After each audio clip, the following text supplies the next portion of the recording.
আসসালামু আলাইকুম viewers, welcome to my channel.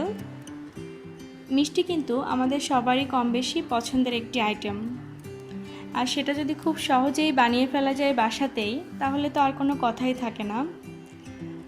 আজকে চলে আসলাম একটি সহজ রেসিপি নিয়ে, রসমালাই রেসিপি। আর এই রসমালাইটাতে আমি কিন্তু কোনো ছানা ব্যবহার করব না। কোনো ছানা বানানো, ছানা করার ঝামেলা ছাড়াই শুধুমাত্র গুঁড়া দুধ দিয়ে কিভাবে তুলতুলে নরম রসমালাই তৈরি করা যায়, সেটাই আজকে এই পর্বে দেখাবো।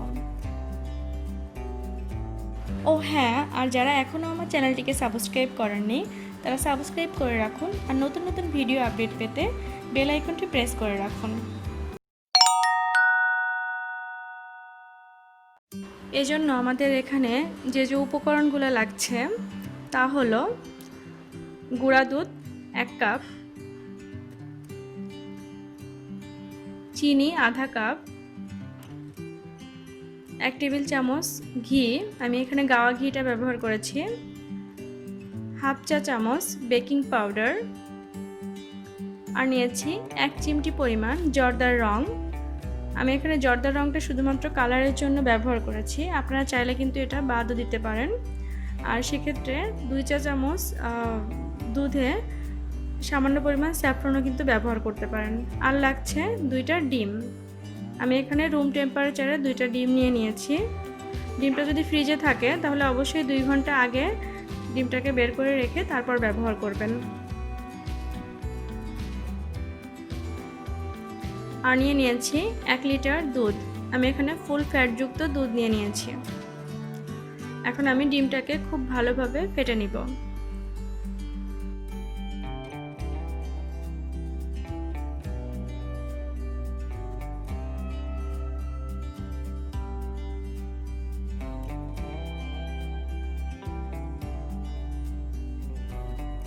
এখন আমি মিষ্টির জন্য একটা ডো তৈরি করে নিব। এই জন্য আমি গুঁড়া দুধটাকে নিয়ে নিচ্ছি।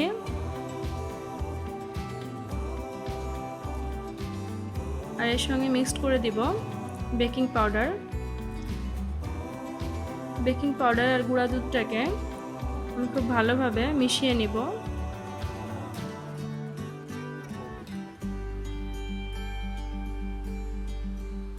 এটা কিন্তু খুব ভালোভাবে মাখাতে হবে। এখন দিয়ে দিব ঘি। ঘিটাকেও এই শুকনো উপকরণগুলোর সাথে খুব ভালোভাবে মিক্সড করে দিতে হবে।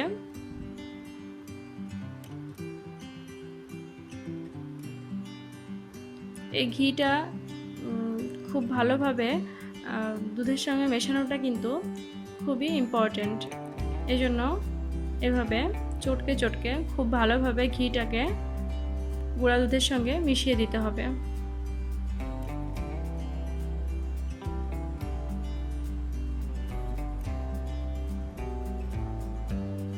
যখন এরকম কিছুটা ঝুড়ো ঝুড়ো এবং দেখলেই বোঝা যাবে যে না ঘিগুলো মিশে গিয়েছে, তখন আমি দিয়ে দিব ডিম।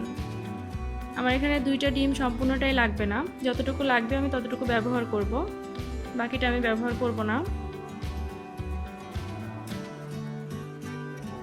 এভাবে একটার একটু বেশি ডিম দিয়ে আমি এটাকে কিছুক্ষণ মাখিয়ে নিচ্ছি।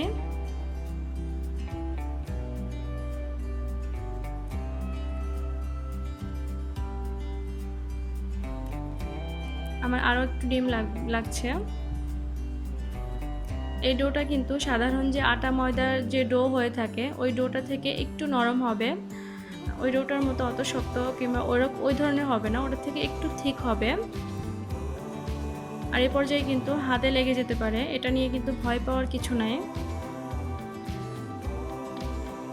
দেখুন আমার এখানে কিন্তু প্রায় 1.5টা ডিম লেগেছে।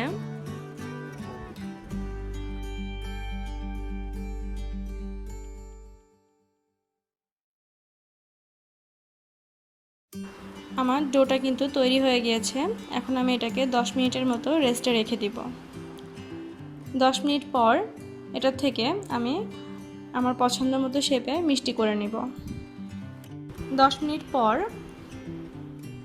এখন আমি এটাকে মিষ্টির শেপে দিয়ে নেব। এজন্য আমি হাতে একটু ঘি মেখে নিচ্ছি, এতে করে আমার মিষ্টিগুলো করতে সুবিধা হবে।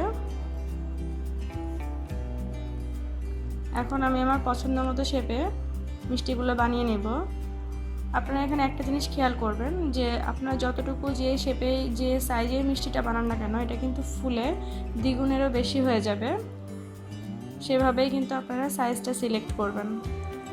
আমি এভাবে একটু লম্বা লম্বা করে এটাকে শেপ দিয়ে নিচ্ছি। এভাবে একটু রসমালাইয়ের যে শেপটা থাকে ওইভাবে আমি এটাকে ছোট ছোট করে শেপ করে নিচ্ছি।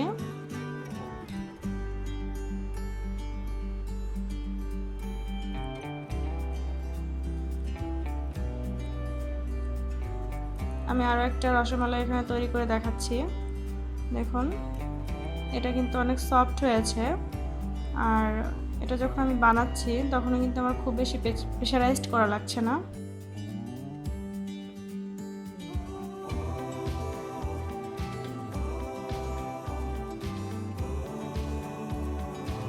আমি এভাবে সব মিষ্টিগুলোকে তৈরি করে নিয়েছি। আমি যে সাইজে করেছি তাতে এখানে 30টার মতো মিষ্টি হয়েছে। আপনারা আপনাদের পছন্দ মতো শেপে কিন্তু এটা তৈরি করে নিতে পারেন।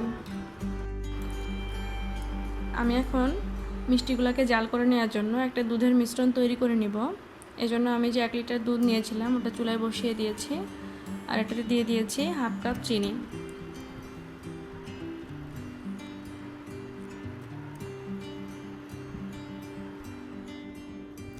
আর দিয়ে দিচ্ছি যে জর্দার রঙটা রেখেছিলাম, জর্দার রঙটা।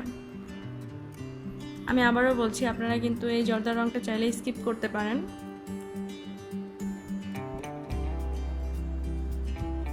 আমি শুধুমাত্র কালারের জন্যই কিন্তু এটা ব্যবহার করেছি। এখন আমি একটু জাল করে নিব চিনিটা গলে আসা পর্যন্ত। চিনিটা গলে যখন একটু জাল হয়ে আসবে তখন আমি এটাতে মিষ্টিগুলো দিয়ে দিব।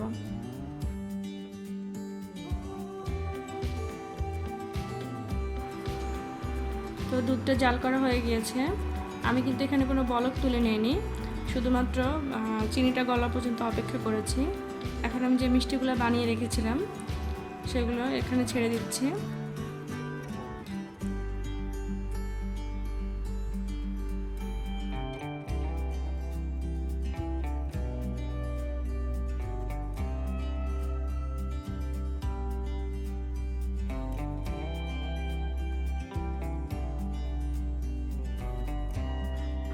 সব মিষ্টিগুলোকে দিয়ে আমি এখন এটাকে একটা ঢাকনার সাহায্যে ঢেকে দেব, আর 5 মিনিট মতো মিডিয়াম আঁচে এটাকে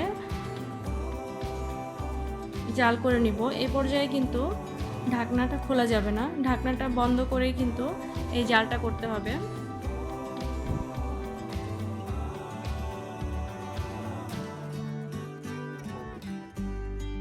পর্যায়ে জাল করে নেওয়ার সময় কিন্তু দুধটা উতলে আসতে পারে, এটা করতে ভয় পাওয়ার কিছুই নাই। এভাবে করে সামান্য একটু ঢাকনাটা উঁচা করে বাষ্পটা বের করে দিলেই কিন্তু আবার স্বাভাবিক পর্যায়ে চলে যাবে। এভাবে মিডিয়াম আছে আমি 5 মিনিট কিন্তু এই মিষ্টিগুলোকে জাল করে নিব। আমি জানি না ক্যামেরায় কতটুকু বোঝা যাচ্ছে, কিন্তু আমার মিষ্টিগুলো কিন্তু অনেকটাই ফুলে উঠেছে।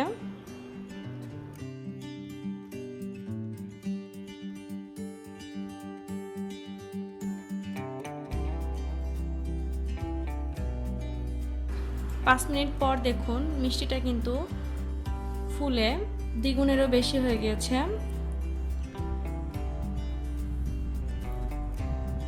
এখন আমি এটাকে আরও 5 মিনিট ঢেকে জাল করে নিব। আরও 5 মিনিট পর আমি ঢাকনা খুলে মিষ্টিগুলো দেখিয়ে দিচ্ছি। দেখুন মিষ্টিগুলো কিন্তু অলমোস্ট হয়ে গিয়েছে। আমি এরকম একটা চামচের মাধ্যমে দেখিয়ে দিচ্ছি। দেখুন মিষ্টিগুলো পুরোটাই কুক হয়ে গিয়েছে। এখন আমি মিষ্টির মালাইটা তৈরি করে নিব। এজন্য আমি মিষ্টিগুলোকে একটা প্লেটে তুলে নিচ্ছি।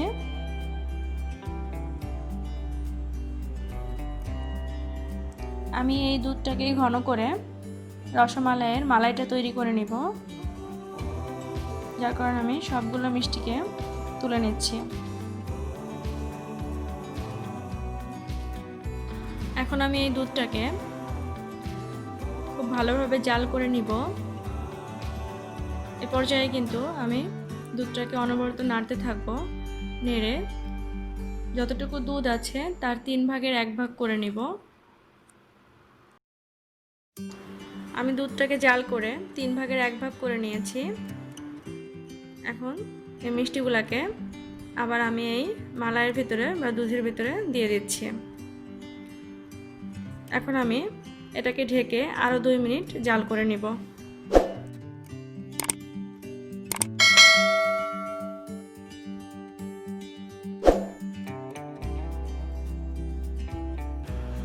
তো আমি এটাকে জাল করে নিয়েছি। এখন আমি অপেক্ষা করব রসমালাইটা রুম টেম্পারেচারে আসা পর্যন্ত।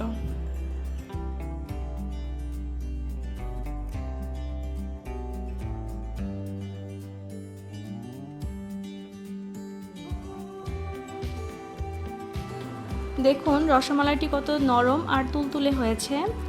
আপনারাও কিন্তু এই সহজ রেসিপিটি বাসায় ট্রাই করবেন, আর কেমন লাগলো অবশ্যই আমাকে কমেন্টস বক্সে জানাবেন। আর লাইক কমেন্টস শেয়ার করতে কিন্তু ভুলবেন না। সবাই ভালো থাকবেন, সুস্থ থাকবেন। আসসালামু আলাইকুম।